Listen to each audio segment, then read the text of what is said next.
আসসালামু আলাইকুম রহমতুল্লাহ। যখন কোনো নতুন কোয়েল খামারি কোয়েল পাখি নেওয়ার জন্য আমার কাছে আসে, বিশেষ করে তাদেরকে প্রথমত চেষ্টা করি পরামর্শ দেওয়ার জন্য। কোয়েল পাখি সম্পর্কে তার ধারণা আছে কিনা, বা কোয়েল পাখি পালন করছে কিনা, বা দেখে করতেছে কিনা, এই কথাগুলো জিজ্ঞেস করার পরে তার সাথে আমার যতটুকু পরামর্শ দেওয়া দরকার ততটুকু দিয়ে থাকি। চেষ্টা করি নতুন কোয়েল খামারিকে জিরো বাচ্চা নিতে চাইলে তাদেরকে বলি যে তারা যেন বড় পাখি নেয়। পরবর্তী পাখির সম্পর্কে যখন তাদের ধারণা জ্ঞান চলে আসবে, তখন যেন তারা ছোট বাচ্চা থেকে পাখি তৈরি করে। কারণ ছোট বাচ্চাগুলো তৈরি করা একটু ঝামেলার ব্যাপার আছে।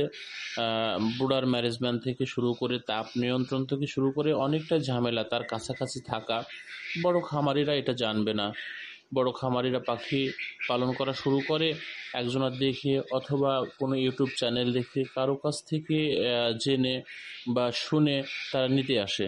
আসলে তারা মনে করে যে পাখি নিয়ে গিয়ে আমার খামারের মধ্যে ছেড়ে দিলে হয়ে যাবে, এমনটা না। আবার অনেকেই মনে করে একটা বাল্ব দিয়ে খোলা জায়গায় ছেড়ে দিলে হয়ে যাবে।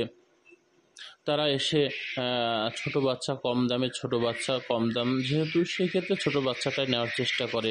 কিন্তু না ভাই, আপনি অবশ্যই অবশ্যই কম করে নেন, কিন্তু একটু বড় পাখি নেন। নেওয়ার পরে অভিজ্ঞতা তৈরি করুন। যখন পাখি আপনার কাছে থাকবে তখন ওই সম্পর্কে জানার আগ্রহটাও আপনার থাকবে, যে পাখি তো নিয়ে আসলাম, একটা পাখির সমস্যা হয়ে গেল, কেন সমস্যা হলো, একটা ডাক্তারের কাছে আপনার যাইতে আগ্রহ হবে।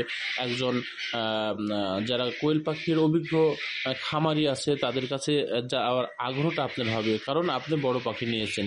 কিন্তু ছোট বাচ্চা নেওয়ার পরে ওইটা কিভাবে ব্রুডার করতে হবে, কতটুকু তাপ দিতে হবে, কোন কোন মেডিসিন দিতে হবে, এই ধারণাটা আপনার নাই। কোন সময়টা ভ্যাকসিন করতে হবে, ভ্যাকসিন কোন নিয়মে করতে হবে, সুস্থ অবস্থায় থাকলে ভ্যাকসিন করতে হবে না অসুস্থ অবস্থায় থাকলে ভ্যাকসিন করতে হবে।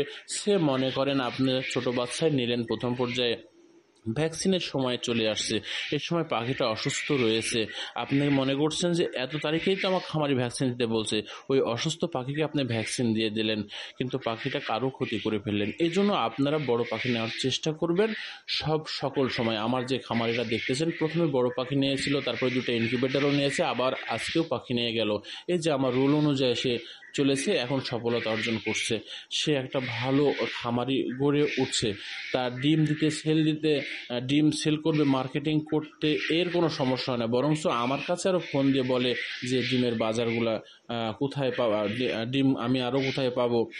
এই যে আজকে পাখি নিয়ে গেল, তার সফলতার দিক সে পেয়েছে, তার রাস্তা খুঁজে পেয়েছে। এজন্য আপনারা যারা নতুন, তারা বড় নিয়ে শুরু করবেন। আসসালামু আলাইকুম।